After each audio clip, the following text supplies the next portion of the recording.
नमस्कार दोस्तों, आप सभी का स्वागत और अभिनंदन है। मार्कर नीले वाले बहुत बहुत स्वागत है। जैसा कि आपको पता है, मॉडर्न हिस्ट्री डिटेल में मैंने शुरू की। 1857 क्रांति का पहला पार्ट पढ़ा दिया, ये दूसरा पार्ट है। और इसके अलावा तीसरा पार्ट और मैं पढ़ाऊंगा 1857 की क्रांति का, है ना। 3 पार्टों में हम कवर करेंगे। पूरा डिटेल से मैं आपको पढ़ा रहा हूँ। इधर उधर देख लो, चेक कर लो। पूरा डिटेल से मैं आपको पढ़ा रहा हूँ 1857 की क्रांति को, ठीक है। पहला पार्ट अच्छे से देखिएगा, दूसरा देखिएगा और जुड़िएगा, और चैनल को ज़्यादा से ज़्यादा शेयर कीजिएगा। तो चर्चा करते हैं इस क्रांति के ऊपर, जो शायद आपने पढ़ा होगा, उम्मीद करता हूँ, और पढ़ा होगा तो आपका रिवीजन हो जाएगा। तो अंत तक क्लास में मेरे साथ बने रहें। उत्तर प्रदेश पुलिस की परीक्षा आपको पता ही है 6 महीने में होनी है, तो अच्छे से अच्छे लेवल का पेपर बन सकता है। तो अच्छे से पढ़िए, डिटेल में पढ़िए चीज़ों को, है ना।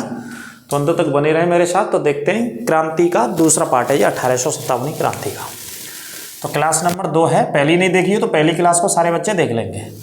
तो देखिए, यहाँ से शुरू किया मैंने 29 मार्च 1857 को बैरकपुर छावनी। ये तो आपको याद ही होगी, बैरकपुर छावनी, और याद रख लेना। बंगाल में के उत्तरी 24 परगना में स्थित है बैरकपुर छावनी। कौन से जिले में स्थित है? ये जिला है, ये जिला है बंगाल के 24 परगना, है ना। उत्तरी 24 परगना है जिले का नाम। इसी जिले में स्थित है बैरकपुर छावनी, बंगाल राज्य में स्थित है, जहां पर 34वीं इन्फेंट्री के सिपाही 34वीं इन्फेंट्री के सिपाही मंगल पांडे ने चर्बी वाले कारतूसों का प्रयोग से इनकार कर दिया था, है ना। ये तो आप जानते हैं, चर्बी वाले कारतूसों का मुख्य मुद्दा था। और 2 लेफ्टिनेंट अधिकारियों की हत्या कर दी, एक वग की और एक हयून की। गोली मार करके क्या कर दी थी? हत्या कर दी थी, है ना। लेफ्टिनेंट वग और लेफ्टिनेंट हयून की, मंगल पांडे ने। क्योंकि उसमें गाय और सूअर की चर्बी होती थी। गाय और सूअर की चर्बी से कारतूस बनाए जाते थे, और कारतूसों को मुंह से खींचना पड़ता था। इस तरीके का शोषण करते थे, और आप एक तरीके से कह सकते हैं धार्मिक शोषण भी कर रहे थे, है ना। धार्मिक चीज़ों पर भी कुठाराघात या अत्याचार कर रहे थे उस समय के जो ब्रिटिश शासक थे या सैनिक थे, बड़े बड़े अधिकारी थे, है ना। मंगल पांडे जो कि बलिया के रहने वाले थे, ये नोट कर लेना। तो उन्होंने चर्बी वाले कारतूसों के प्रयोग से मना कर दिया, इनकार कर दिया भाई साहब। और इनकार करने के बाद 2 अधिकारियों की हत्या कर दी, एक लेफ्टिनेंट वग और हयून, है ना। ये नोट कर लेना। तो चर्बी वाले कारतूसों की अगर बात करें तो ये लिख लेना। जो चर्बी वाले कारतूस होते थे, ये एक सूअर और गाय की चर्बी के बने होते थे, है ना। ये नोट कर लेना। इन दोनों की हत्या कर दी गोली मार करके मंगल पांडे ने। और मंगल पांडे कहाँ के रहने वाले थे? बलिया के, बलिया के उत्तर प्रदेश के रहने वाले थे। 8 अप्रैल 1857 को मंगल पांडे को फांसी दे दी गई। इस घटना के बाद अंग्रेजों ने क्या दे दी? फांसी दे दी थी सब। 29 मार्च को ये घटना हुई थी। 8 अप्रैल 1857 को मंगल पांडे को एक अदालत के निर्णय के अनुसार 2 अधिकारियों की हत्या के आरोप में फांसी दे दी गई। 8 अप्रैल, ये नोट कर लेना। इसके बाद 10 मई 1857, मोस्ट इंपोर्टेंट डेट है ये, को क्रांति का विस्फोट हुआ। और विस्फोट कहाँ पे होता है? मेरठ में। क्रांति का विस्फोट मेरठ में होता है, या मेरठ में इसका नेतृत्व किया जाता है, ठीक है। ये नोट कर लेना। मेरठ से इस क्रांति का आगाज होता है, उत्तर प्रदेश के मेरठ से। और मेरठ में जो क्रांतिकारी नेता थे वो कदम सिंह थे। नोट कर लेना, मेरठ का नेतृत्व किसने किया? कदम सिंह ने, है ना। जो पूरी क्रांति को यदि हम भारत में पढ़ते हैं कि भाई क्रांति का विस्फोट कहाँ पे हुआ, क्रांति शुरू कहाँ से हुई, आगाज कहाँ से हुआ, तो मेरठ से हुआ था, ठीक है। इस एक घटना को छोड़ करके जो बैरकपुर छावनी में हुई थी, तो मेरठ से शुरू होती है। मेरठ उत्तर प्रदेश में स्थित है, गंगा के किनारे स्थित एक शहर है, जो कि स्पोर्ट्स इंडस्ट्री के लिए जाना जाता है। मेजर ध्यानचंद स्पोर्ट्स स्टेडियम भी इसमें बनाया जा रहा है ना। और पशु युद्ध स्मारक भी मेरठ के अंदर बनाया जा रहा है। मेरठ में नौचंदी मेले का भी आयोजन होता है, ठीक है। ये पॉइंट आप नोट कर लेना, जो मैं बेसिक पॉइंट बता रहा हूँ, उत्तर प्रदेश में पूछ ले जाते हैं, ठीक है। अगले पॉइंट की बात करते हैं। 11 मई, 10 मई को यहाँ से शुरू हुई। 10 मई को मेरठ पर कब्जा करने के बाद क्रांतिकारी कहाँ पे बढ़े? दिल्ली की तरफ। तो अगले ही दिन, यानी कि 10 मई के बाद 11 मई को, 11 मई 1857 को क्रांतिकारियों ने कर्नल रिप्ले की हत्या कर दी। ये कर्नल थे अंग्रेजों के सेना में। कर्नल रिप्ले की हत्या कर दी और दिल्ली पर कब्जा कर लिया था। दिल्ली पर क्या कर लिया था? कब्जा। एक कर्नल रिप्ले थे, ये ब्रिटिश अधिकारी थे, इनकी हत्या करी क्रांतिकारियों ने और दिल्ली पर कब्जा कर लिया। ये नोट कर लेना, 11 मई की ये घटना है। इसके अलावा बात करते हैं हम, दिल्ली का नेतृत्व किसने किया? दिल्ली का नेतृत्व बहादुर शाह जफर सेकंड ने, दिल्ली का नेतृत्व बहादुर शाह जफर सेकंड ने किया था। और साथ में इनके ऑफिसर थे, कमांडिंग ऑफिसर थे वक्त खान। कमांडिंग ऑफिसर कौन थे? वक्त खान थे। ठीक है, ये नोट कर लेना। आगे बात करते हैं। दिल्ली में राजनीतिक एजेंट, राजनीतिक एजेंट मतलब एक ब्रिटिश अधिकारी था, साइमन फेजर की भी हत्या कर दी गई थी। ये नोट कर लेना। दिल्ली में राजनीतिक एजेंट था साइमन फेजर, जो कि ब्रिटिश अधिकारी था, इसकी भी हत्या कर दी गई थी क्रांतिकारियों के द्वारा। ये नोट कर लेना। एक पेपर, ये क्लास आप किसी भी एग्जाम्स के लिए पढ़ सकते हैं, पुलिस के लिए, दरोगा के लिए, समीक्षा अधिकारी, पीसीएस, किसी के लिए। मैं डिटेल्स में चर्चा कर रहा हूँ, बिल्कुल डिटेल्स में। कोई दिक्कत हो तो कमेंट करके पूछिएगा। साइमन फेजर की हत्या कर दी गई। आगे बात करते हैं। दिल्ली का वास्तविक नेतृत्वकर्ता, देखो वास्तविक शब्द का इस्तेमाल किया मैंने, ध्यान दीजिएगा।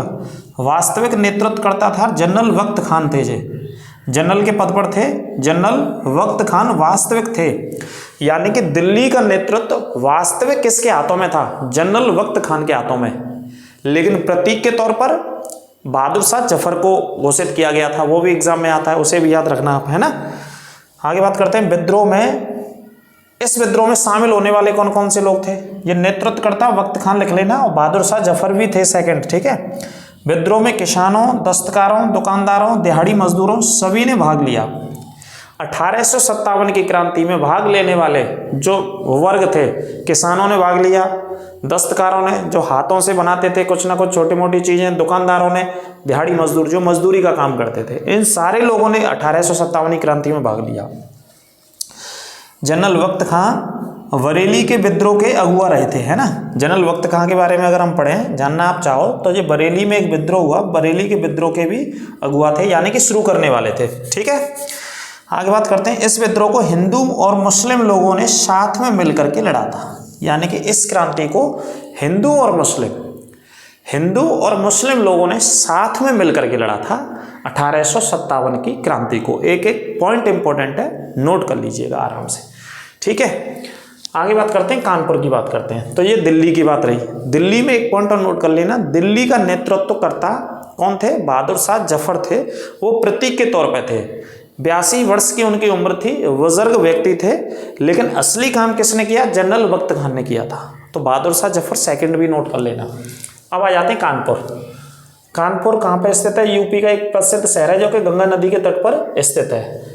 और सबसे बड़ा इसमें काय का उद्योग है? चमड़ा उद्योग है। इसमें लेदर का उद्योग है ना। चमड़े की फैक्ट्री है, जहाँ पे फैक्ट्रियाँ हैं बहुत सारी, काम होता है चमड़े उद्योग का।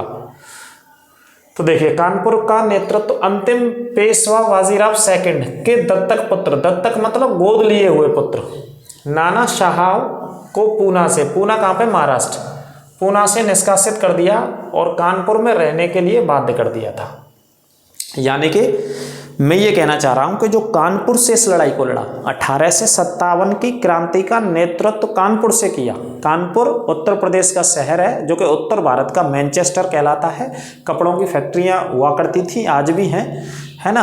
हौजरी पार्क स्थित है, यहाँ पे टेक्सटाइल फैक्ट्री स्थित है। टेक्सटाइल मतलब कपड़ों का काम बहुत बड़े पैमाने पर होता है कानपुर के भीतर भाई साहब। इसके अलावा बात करें, गंगा नदी के तट पर स्थित है। एशिया का सबसे बड़ा नाला भी बनाया गया, साफ सफाई, गंगा को स्वच्छ और साफ रखने के लिए। यहाँ पे बहुत सारी चीजें हैं, वो यूपी स्पेशल में पढ़ाएंगे और पढ़ा चुके हैं आपको कई बार। तो कानपुर में रहने को बाध्य कर दिया था। ये पेशवा बाजीराव के दत्तक पुत्र थे, गोद लिए हुए पुत्र थे, जो कि पूना में रहते थे, महाराष्ट्र के पूना में। इनको वहां से कहाँ भेज दिया? कानपुर। तो कानपुर से रहते थे, तो इन्होंने नेतृत्व किया था 1857 की क्रांति का। किसने नेतृत्व किया? नाना साहब ने, है ना। और स्वयं को नाना साहब ने बहादुर शाह जफर का गवर्नर के रूप में मान्यता दी थी। बहादुर शाह जफर कौन थे? सम्राट थे दिल्ली के, तो उनके गवर्नर के रूप में मान्यता दी थी इन्होंने। ठीक है। कानपुर में 5 जून 1857 को क्रांति शुरू हुई थी। 5 जून 1857 को कब शुरू हुई थी? 5 जून 1857 को यह क्रांति का शुभारंभ हुआ था कानपुर में। ठीक है, विस्फोट हुआ था कानपुर में। डेट भी लिखनी है, क्योंकि अगली बार जो एग्जाम बनेगा वहाँ डेट पूछी जा सकती है। इस बात को गौर कीजिएगा, पढ़िएगा डिटेल में। बहुत लंबा चौड़ा समय आपको दिया गया है सरकार के द्वारा पुलिस भर्ती के लिए, है ना। और इस बीच में और भी बहुत सारे एग्जाम्स हो जाएंगे आपके, तो अच्छे से पढ़िए, मन लगा के पढ़िए। लगातार आपको ये टॉपिक में पढ़ाता रहूँगा। नाना साहब का वास्तविक नाम धोंदू पंत था। नाना साहब का वास्तविक नाम धोंदू पंत, ये एग्जाम में कई बार पूछा गया, लिख लेना। वास्तविक नाम था, जैसे क्रांति में तो नाना साहब के नाम से फेमस थे, लेकिन वास्तविक नाम होते हैं अपने घर में, परिवार में, समाज में अलग अलग, है ना। तो इनका नाम था धोंदू पंत। एवं नाना साहब के साथ में कौन थे? तात्या टोपे। तात्या टोपे नाना साहब के कौन थे? कमांडर ऑफिसर थे, कमांडर इन चीफ थे, ये भी नोट कर लेना। तात्या टोपे नाना साहब के कौन थे? कमांडर इन चीफ थे इस क्रांति में, 1857 की क्रांति में जब वो लड़ रहे थे इस लड़ाई को, ठीक है, ये पॉइंट नोट कर लेना। अगला है तात्या टोपे का वास्तविक नाम रामचंद्र पांडुरंग था। वास्तविक नाम क्या था? रामचंद्र पांडुरंग था तात्या टोपे का वास्तविक नाम, ठीक है। ये वास्तविक नाम भी भाई साहब कई बार पूछा गया है, तो इसको भी कई बार आप याद रखना, याद कर लेना, रट लेना, पूरा डिटेल में अच्छे से पढ़ते चलिए। कोई दिक्कत समस्या हो तो कमेंट करके पूछिएगा कंप्यूटर जी, ठीक है। इसी बात पर पुलिस वाले बच्चों के लिए पार्टी हो जाने दो। कानपुर के बिठूर में, कानपुर में एक जगह है, जगह का नाम क्या है? बिठूर में नाना साहब का स्मारक भी स्थित है। नाना साहब का क्या स्थित है? स्मारक स्थित है, ठीक है, ये नोट कर लेना। 1859 में नाना साहब यहाँ से लगातार लड़ते हुए परेशान होकर के नेपाल चले गए और वहाँ 1859 में उनकी मृत्यु हो गई थी। कहाँ पे मृत्यु हो गई नाना साहब की? नेपाल में। नेपाल हमारा पड़ोसी देश है, नेपाल हमारा पड़ोसी देश है, जो कि बिहार, उत्तर प्रदेश, उत्तराखंड की बात करें, सिक्किम से, बंगाल से सीमा बनाता है नेपाल, ठीक है। और उत्तर प्रदेश के 7 जिलों की सीमा लगती है, 7 या 8 जिलों की।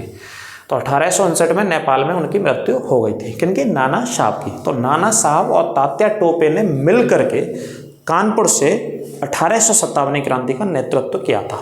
ये पूरा विस्तार से पढ़ा रहा हूँ भाई साहब, डिटेल से पढ़ा रहा हूँ, क्वेश्चन बाहर जाएगा नहीं, वैसे तो गया भी नहीं है आज तक। जो वन लाइन फैक्ट हमने पढ़ाई ना, वन लाइन फैक्ट लिखा देते कि भाई वहाँ वो लिख लो, तो वो क्वेश्चन छपते हैं हमारे, ठीक है।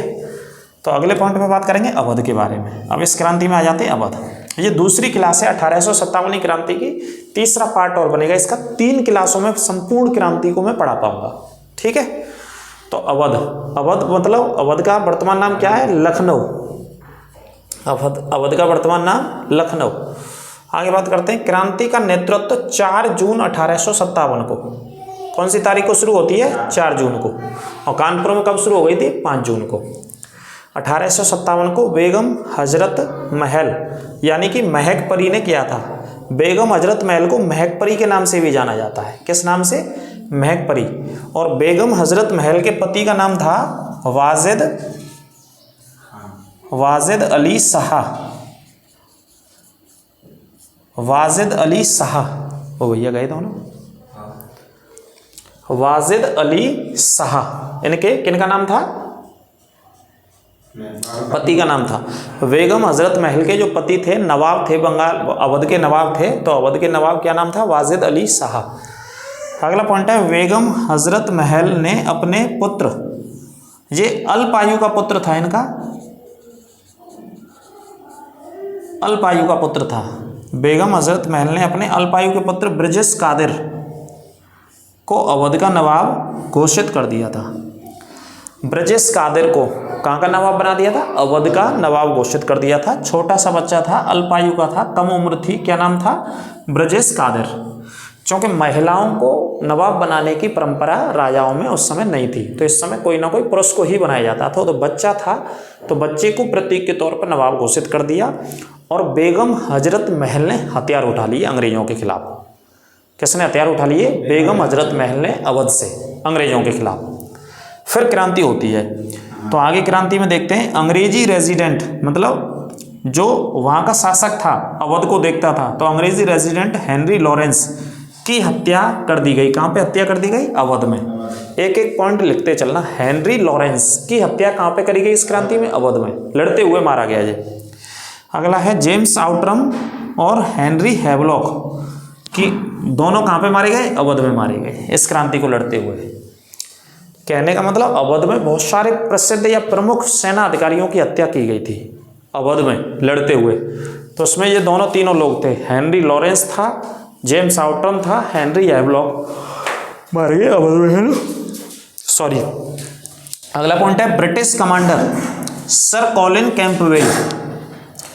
British commander sir Colin Campbell ने मार्च 1858